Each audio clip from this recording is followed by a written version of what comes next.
Chapter 2 The 16th and 17th of July. I had arrived at Styles on the 5th of July. I come now to the events of the 16th and 17th of that month. For the convenience of the reader, I will recapitulate the incidents of those days in as exact a manner as possible. They were listed subsequently at the trial by a process of long and tedious cross-examinations. I received a letter from Evelyn Howard a couple of days after her departure, telling me she was working as a nurse at the big hospital in Midlingham, a manufacturing town some 15 miles away, and begging me to let her know if Miss Inglethorpe should show any wish to be reconciled. The only fly in the ointment of my peaceful days was Miss Cavendish's extraordinary and, for my part, unaccountable preference for the society of Dr. Barstone. What she saw in the man I cannot imagine, but she was always asking him up to the house, and often went off for long expeditions with him. I must confess that I was quite unable to see his attraction. The 16th of July fell on a Monday. It was a day of turmoil.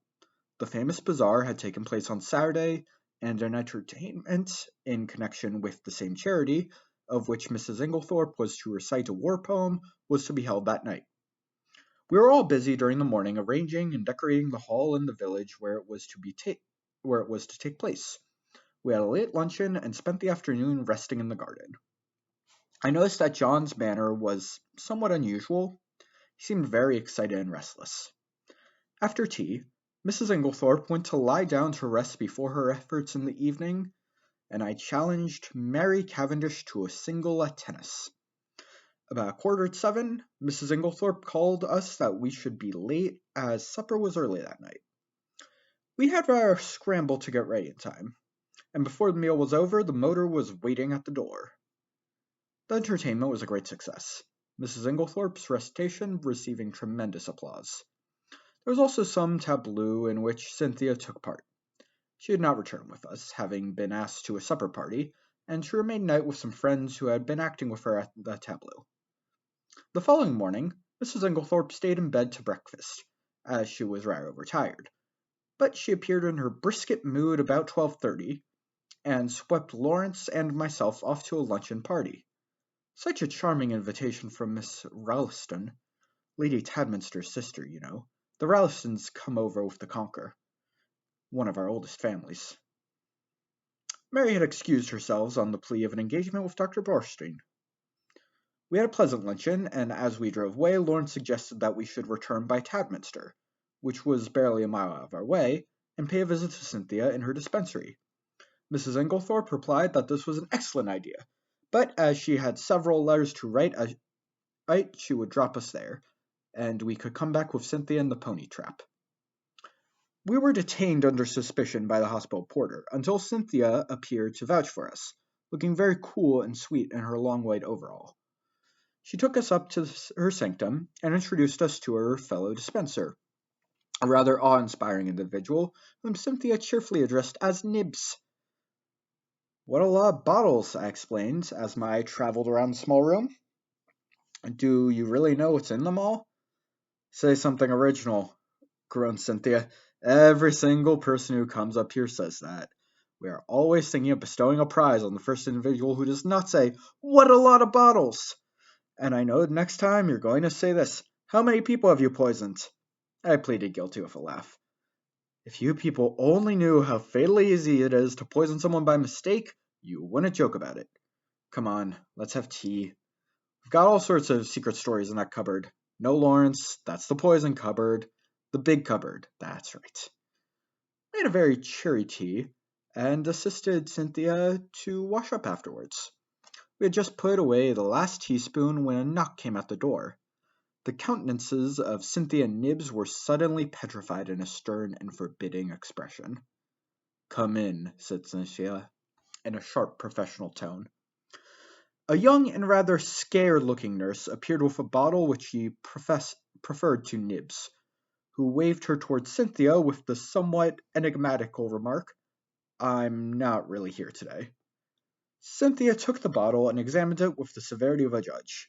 "This should have been sent up this morning. Sister is very sorry. She forgot." Sister should read the rules outside the door. I gathered from the little nurse's expression that this was not the least likelihood of her having the hardihood to retail the message to the dreadful sister. So now it can't be done until tomorrow, finished Cynthia. Don't you think you could possibly let us have it tonight? Well, said Cynthia graciously, we are very busy, but if we have time, it should be done. The little nurse withdrew, and Cynthia promptly took a jar from the shelf, refilled the bottle, and placed it on the table outside the door. I laughed. Discipline must be maintained? Exactly. Come out on our little balcony. You can see all the outside wards there. I followed Cynthia and her friends, and they point out the different wards to me. Lawrence remained behind, but after a few moments, Cynthia called to him over her shoulder to come and join us. Then she looked at her watch. Nothing more to do, Nibs? No? All right, then we can lock up and go. I'd seen Lawrence in quite a different light that afternoon. Compared to John, he was an astoundingly difficult person to get to know. He was the exact of his brother in almost every respect, being unusually shy and reserved. Yet he had a certain charm of manner, and I fancied that, if one really knew him well, one could have a deep affection for him. I had always fancied that his manner to Cynthia was rather constrained, and that she, on her side, was inclined to be shy of him. But they were both gay enough this afternoon, and chatted together like a couple of children. As we drove through the village, I remembered that I wanted some stamps, so accordingly we pulled up at the post office. As I came out again, I cannoned into a little man who was just entering. Drew aside and apologized, when suddenly, with a loud exclamation, he clasped me in his arms and kissed me warmly.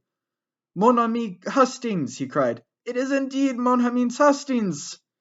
"Perrault!" I explained. I turned to the pony trap. "This is a very pleasant meeting for me, Miss Cynthia. This is my old friend, Monsieur Perrault, whom I have not seen for years." "Oh, we know Monsieur Perrault," said Cynthia gaily, "but I had no idea he was a friend of yours." "Yes, indeed," said Perrault seriously. "I know Mademoiselle Cynthia. It is by the charity of that good Mrs. Inglethorpe that I am here." Then, as I looked at him inquiringly, "Yes, my friend, she had kindly extended hospitality to 7 of my country people who, alas, are refugees from their native land. We Belgians will always remember her with gratitude."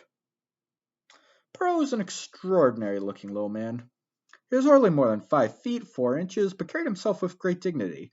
His head was exactly the shape of an egg, and he always perched it a little on one side. His mustache was very stiff and military. The neatness of his attire was almost incredible. I believe a speck of dust would have caused him more pain than a bullet wound. Yet this quaint, dandy little man, whom I was sorry to see, now limped badly, had been in his time one of the most celebrated members of the Belgian police. As a detective, his flair had been extraordinary. He had achieved triumphs by unraveling some of the most baffling cases of the day. He pointed out to me the little house inhabited by him and his fellow Belgians, and I promised to go and see him at an early date. Then he raised his hat with a flourish to Cynthia, and we drove away. "He's a dear little man," said Cynthia. "I had no idea you knew him." "You've been entertaining a celebrity unawares," I replied. And, for the rest of the way home, I recited to them the various exploits and triumphs of Hercule Poirot. We arrived back in a very cheerful mood. As we entered the hall, Mrs. Inglethorpe came out of her boudoir. She looked flushed and upset. "Oh, it's you," she said. "Is there anything the matter, Aunt Emily?" asked Cynthia. "Certainly not," said Mrs. Inglethorpe sharply. "What should there be?" Then catching sight of Dorcas, the parlour-maid, going into the dining room, she called to her to bring some stamps into the boudoir. "Yes, ma'am." The old servant hesitated, then added diffidently, "Don't you think, ma'am, you'd better get to bed? You're looking very tired." "Perhaps you're right, Dorcas. Yes, no, not now. I have some letters I must finish by post time. Have you finished the fire in my room, as I told you?" Yes, ma'am." "Then I'll go to bed directly after supper." She went to the boudoir again, and Cynthia stared after her. "Goodness gracious, I wonder what's up," she said to Lawrence. He did not seem to have heard her, for without a word he turned on his heel and went out of the house. I suggested a quick game of tennis before supper, and, Cynthia agreeing, I ran upstairs to fetch my racket. Miss Cavendish was coming down the stairs. It may have been my fancy, but she too was looking odd and disturbed. "Had a good walk with Dr. Borstein?" I asked, trying to appear as indifferent as I could. "I didn't go," she replied abruptly. "Where's Mrs. Inglethorpe?" "In the biddo." Her hand clutched itself on the banister. Then she seemed to nerve herself for some encounter, and went rapidly past me down the stairs across the hall to the bidou, the door of which she shut behind her. As I ran out to the tennis court a few moments later, I had to pass the open bidou window, and was unable to help overhearing the following scrap of dialogue. Mary Cavendish was saying in the voice of a woman desperately controlling herself, "Then you won't show it to me?" To which Mrs. Inglethorpe replied, "My dear Mary, it has nothing to do with that matter. Then show it to me. I tell you it is not what you imagine. It does not concern you in the least." To which Mary Cavendish replied, with a rising bareness, "Of course, I may have known you would shield him." Cynthia was waiting for me, and greeted me eagerly with, "I say, that's been the most awful row. I've got it all out of Dorcas." "What kind of row?" "Between Aunt Emily and him. I do hope she found him out at last." "Was Dorcas there, then?" "Of course not. She happened to be near the door. It's a real old bust-up. Do wish I knew what it was all about." I thought of Mrs. Rake's gypsy face and Evelyn Howard's warnings, and wisely decided to hold my peace, while Cynthia exhausted every possible hypothesis, and cheerfully hoped, "Aunt Emily will send him away, and we'll never speak to him again." I was anxious to get a hold of John, but he was nowhere to be seen. Evidently, something very momentous had occurred that afternoon. I tried to forget the few words I had overheard, but, do what I would, I could not dismiss them altogether from my mind. What was Mary Cavendish's concern in the matter? Mr. Inglethorpe was in the drawing-room when I came down to supper. His face was impassive as ever, and the strange unreality of the man struck me afresh. Mrs. Inglethorpe came down last. She still looked agitated, and during the meal there was a somewhat constrained silence. Inglethorpe was unusually quiet. As a rule, he surrounded his wife with little attendants, placing a cushion at her back, and altogether playing the part of devoted husband. Immediately after supper, Mrs. Inglethorpe retired to her bidou again. "Send my coffee in here, Mary," she called. "I have just 5 minutes to catch the post." Cynthia and I went and sat by the open window in the drawing room. Mary Cavendish brought coffee to us. She seemed excited. "Do you young people want lights, or do you enjoy twilight?" she asked. "Will you take Mrs. Inglethorpe her copy, Cynthia? I will pour it out." "Do not trouble, Mary," said Inglethorpe. "I will take it to Emily." He poured it out, and went out of the room carrying it carefully. Lawrence followed him, and Mrs. Cavendish sat down by us. We three sat for some time in silence. It was a glorious night, hot and still. Mrs. Cavendish fanned herself gently with a palm leaf. "It's almost too hot," she murmured. "We shall have a thunderstorm." Alas, that these harmonious moments can never endure. My paradise was rudely shattered by the sound of a well-known and heartily disliked voice in the hall. "Dr. Borstein!" exclaimed Cynthia. "What a funny time to come!" He glanced jealously at Mary Cavendish, but she seemed quite undisturbed. The delicate pallor of her cheeks did not vary.